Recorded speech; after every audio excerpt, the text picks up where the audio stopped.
Living with type 2 diabetes doesn't mean giving up your favorite foods forever or living in fear of every bite. It means learning how to nourish your body in a way that supports healing, balances blood sugar, and leaves you feeling satisfied, not restricted. Here at Ditch Diabetes, all naturally, one of the most common questions we get is, what should I eat in a day to actually lower my blood sugar? So let's walk through it together. I'll take you inside a full day of eating, real food, simple strategies, and smart combinations that can help reverse insulin resistance and support your journey toward natural healing. First things first, when I wake up, I don't rush straight into eating. Instead, I drink about 16 ounces of water with a splash of fresh lemon or a pinch of unrefined sea salt. This simple ritual rehydrates my cells, gently supports detoxification, and gives my adrenals a calming signal to start the day. Sometimes I'll add a dash of apple cider vinegar too, which has been shown in studies to help improve insulin sensitivity and reduce post-meal blood sugar spikes. Now, when it comes to breakfast, the goal is steady energy, not a sugar rush. So I skip traditional options like cereal, toast, or even fruit smoothies, which might seem healthy but often send blood sugar soaring. Instead, I build my breakfast around fiber, healthy fats, and clean plant-based protein. One of my go-to meals is a chia seed pudding made with unsweetened almond milk, cinnamon, ground flaxseed, and a scoop of plant protein powder. I might top it with a few berries, blueberries or raspberries, because they re-lower glycemic and rich in antioxidants. If I'm craving something warm, I'll have a veggie-packed tofu scramble sautéed in avocado oil with spinach, bell peppers, zucchini, and turmeric. A side of half an avocado adds healthy fat that slows digestion and prevents spikes. I avoid sugary coffee creamers, opting instead for herbal teas like cinnamon or ginger, which are naturally blood sugar friendly and support digestion. Mid-morning, if I feel hungry, I'll have a small snack, but I'm always mindful of the combination. A handful of almonds or walnuts paired with a few cucumber slices or a boiled egg alternative can go a long way. The idea is to never eat carbs alone. Always pair them with fiber, fat, or protein to blunt the glucose response. Lunch is where I love to bring in lots of color and nutrients. A large salad is my usual foundation, but this isn't your average pile of lettuce. I build it with a base of dark leafy greens like kale, arugula, or romaine, and then I load it with non-starchy vegetables, cherry tomatoes, cucumbers, red cabbage, shredded carrots, radishes, and sprouts. For protein, I might add lentils, chickpeas, or grilled tempeh, seasoned with herbs and a touch of olive oil. I dress it with a homemade tahini lemon dressing, which is creamy, rich in calcium and magnesium, and totally blood sugar friendly. Sometimes I'll make a hearty bowl instead, something like cauliflower rice or quinoa as a base, topped with sautéed mushrooms, broccoli, roasted sweet potato cubes, and a generous drizzle of cashew cream sauce. The key is building your meals around plants that support insulin function rather than spike your system. I avoid bread, pasta, and refined grains during the day, not because I fear carbs, but because my body runs better on foods that work with my metabolism, not against it. And when I want a side of something heartier, I choose legumes, roasted squash, or millet, which tend to have a gentler effect on blood sugar than traditional starches.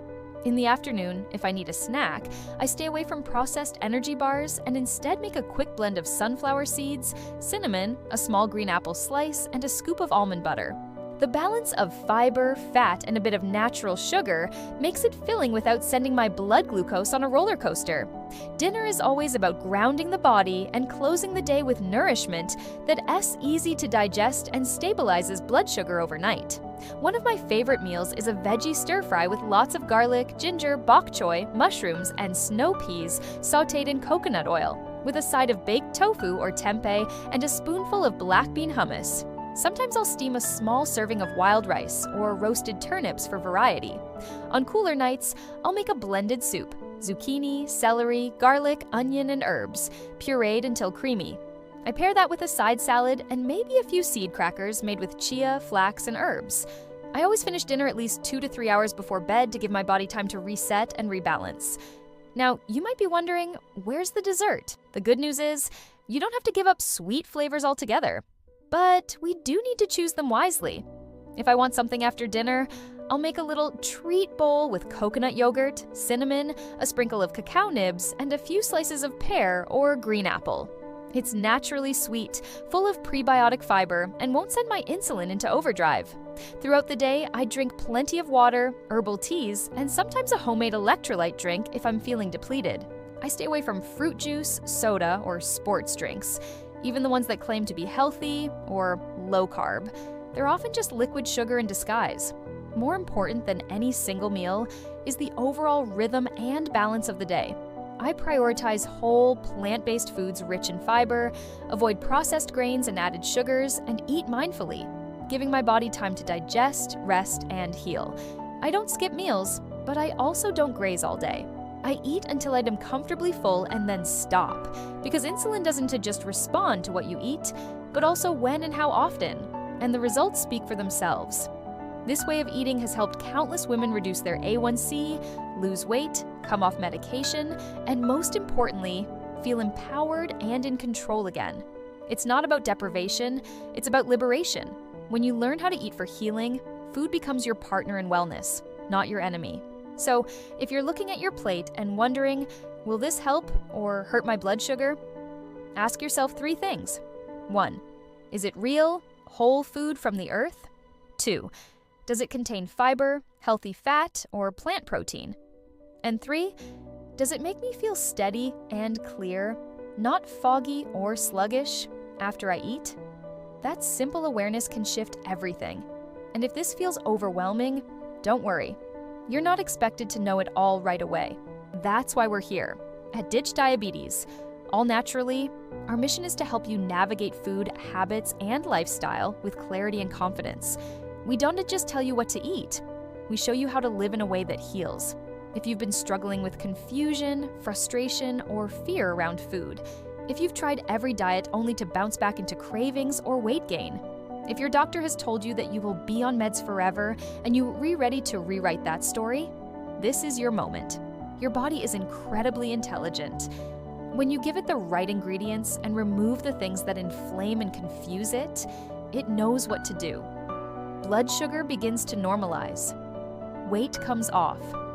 Energy returns. You feel alive again.